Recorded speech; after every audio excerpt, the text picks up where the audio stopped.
idea to change that line out. And then we'll just make sure. Hey, I need to get in here and work on that DeLorean. What?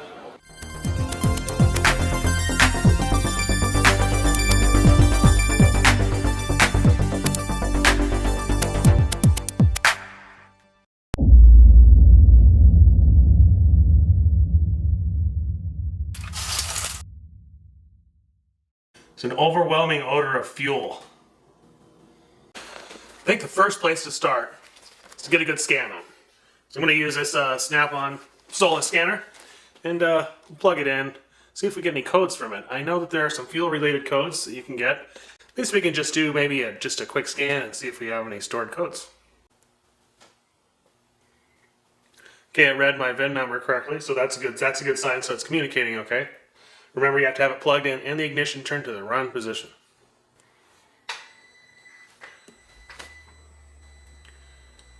So we'll do a code scan and the engine will cycle through some things and maybe we'll get a code somewhere to go. Bummer. It's kind of hard to see. No codes present. That's okay. So we'll exit out of this. What I want to know is if there is a PID for the fuel pressure. So go to the engine and we'll go into engine data. And this will show you the parameters that this will be able to monitor while the engine's running. Fuel rail pressure. I think what I'm going to do, put the oil back in it and then we'll fire it up, kind of let it warm up a little bit. Listen to the high pressure fuel pump in the front, and then we'll look at this fuel rail pressure and see exactly what we're supposed to be measuring here. Before we start this test, we want to collect as much data as possible. It looks like there is a pressure sensor on the high pressure rail, so that's good. But you know, I kind of want to know what's actually supplied by the tank just to collect that much more data. So what you have here is this is being supplied from the low pressure side, low pressure being 50, 60 pounds, to the high pressure fuel pump. So what I'm going to do, put a pressure gauge right on this, screw that on there, and then that way when we start this, we'll be able to see exactly what we're getting from the tank and what this high pressure fuel pump is actually receiving, and then that'll kind of tell us if the fuel pressure we're seeing on the rail is low or high. I think at idle it's supposed to be right around anywhere from 250 to 550 psi at the fuel rail, and of course much higher than that when there's more fuel demand and the turbo kicks in, and this adjusts the fuel pressure accordingly. We'll listen to what it sounds like when it's kind of trying to warm up, and then we'll listen to what it sounds like when the engine's at operating temperature, and it should be a rhythmic pulse. Okay, I got the fuel pressure gauge hooked up. We'll do a couple key cycles and see if that'll come up at all.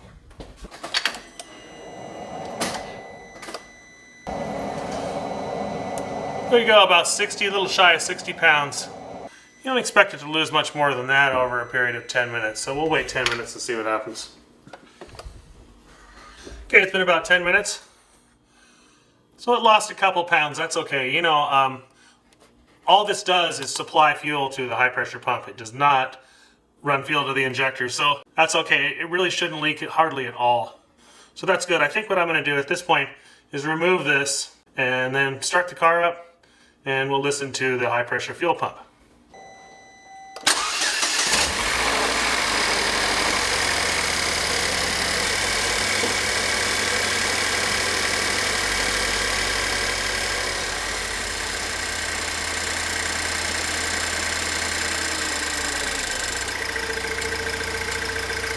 Okay, now you can hear the fuel pump now. I think we're in closed loop. Fuel rail pressure, so it's bouncing in between 4.4 and it's really hard to see that. 4.4 and maybe a high of 5. So this is in megapascals, so that would have to be multiplied by 145 to find out what your fuel pressure is. So you take 5 and multiply it by 145, and that's a bunch. All right, so let's let this warm up completely, and then what we'll do is we will let the engine block temperature come up to speed and see if this thing changes at all you know, it should sound like this nearly all the time when it's at idle. We're not going to know that until it's all warmed up. So let's let this warm up.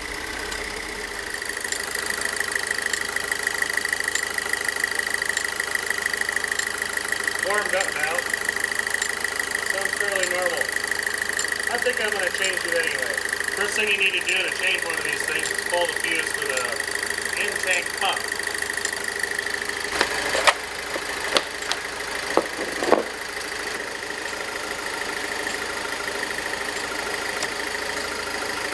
Now what we're going to do is just let the car stall out. You can hear the high pressure fuel pump starting to run faster. I'm just getting starved for fuel. There you go.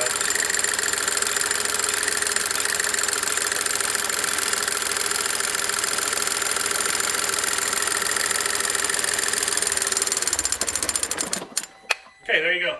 So now you know that all the pressure's been relieved from the system. You're safe to take this off now. Remember, there are hundreds and hundreds of pounds of pressure on there. Be very careful with that.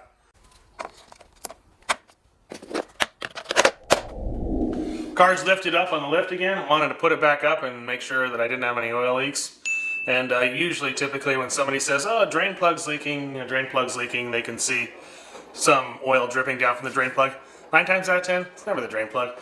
I kind of gauged on how much I've spent on repairs of this thing, and really I've hardly put any money into it whatsoever. So I figured, you know, these high pressure fuel pumps, they last 30, 50,000 miles. This car has 173,000 miles on it now. So the chances of that fuel pump maybe leaking are probably pretty good. So I went ahead and ordered one up. That's what they look like. And this button right here is driven off the cam. Typically there's kind of a cup that goes over this, and kind of I don't know if you've ever know what kind of a roller cam is. There's a little roller that contacts the cam and rides on the cam. So usually when you change these out, you also want to change the high pressure fuel line along with it. Like I said, that high pressure fuel line being 4.5, 5 megapascals would be somewhere in the order of 500 to 600 pounds. That's an idle. So you can imagine, you know, when the engine really demands a lot of fuel, that pressure can go up into the thousands. So it's probably a good idea to change that line out. And then we'll just make sure. And yeah, I need to get in here and work on that DeLorean. Yeah, I'll be done in just a minute. All right, well, hurry it up. All right, just wait. We'll be done. You can start your project. Anyway, some guy wants to get in here and do something else. So I think we'll just go ahead and change this out. I think that what happens here is this plunger goes up and down, and it may leak right around here. And when that leaks, it's going to go right down into the crankcase. These are about $300-400 for a good one, and so they're not cheap. So make sure you do this right.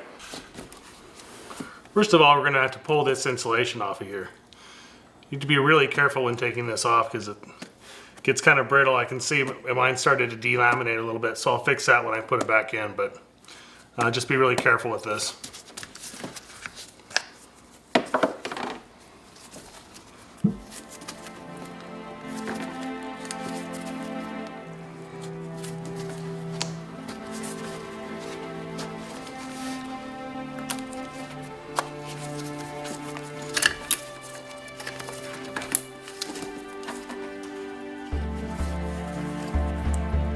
Out there. Here.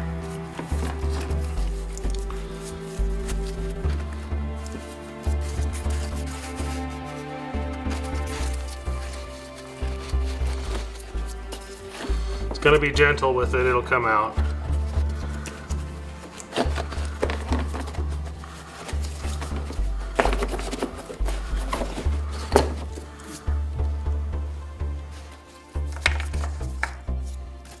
First thing you have to remove is this shield here.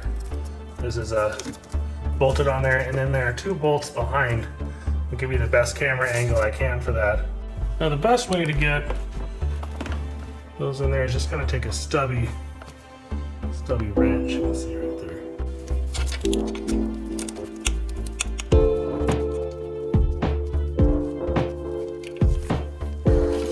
this should be loose now.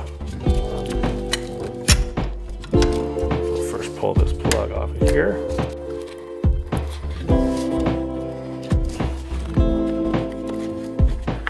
That's in good shape. And there you go.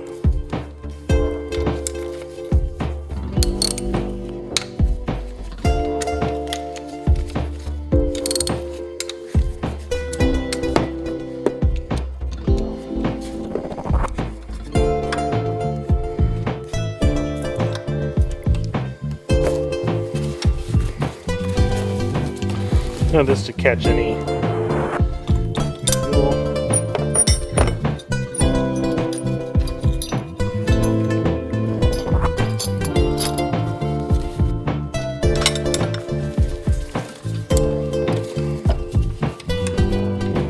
The high pressure line down.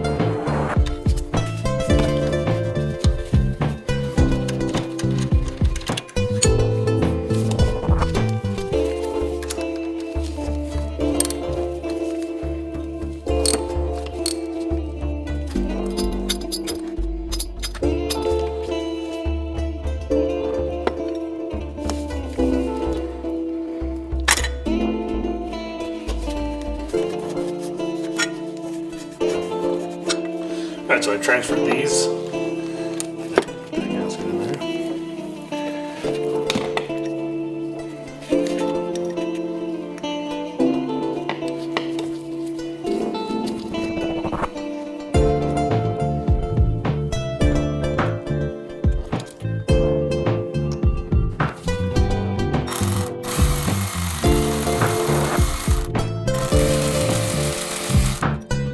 Tighten it evenly on both sides.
Checking for leaks.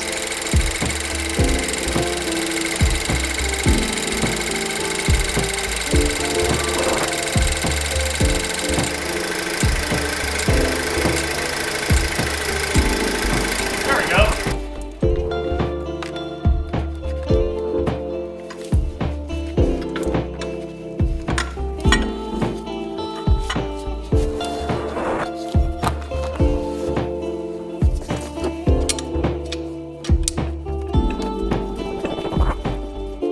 So here's the cover for that, and it looks like it's starting to separate a little bit. You can see that's kind of separated.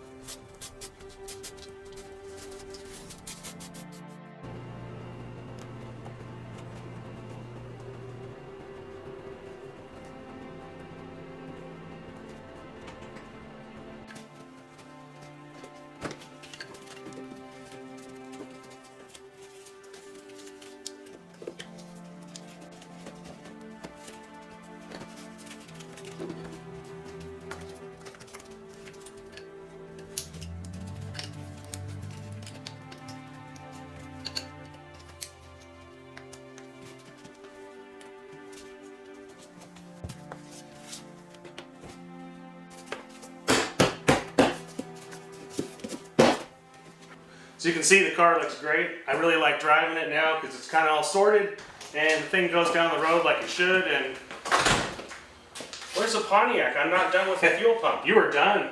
I pushed it out of the garage. All right, guys. Well, it looks like we got another car in here now. So anyway, just safety first on these fuel pumps. Just make sure you relieve the pressure before you take this off. And if you like these kind of videos, please like and subscribe. Till next time.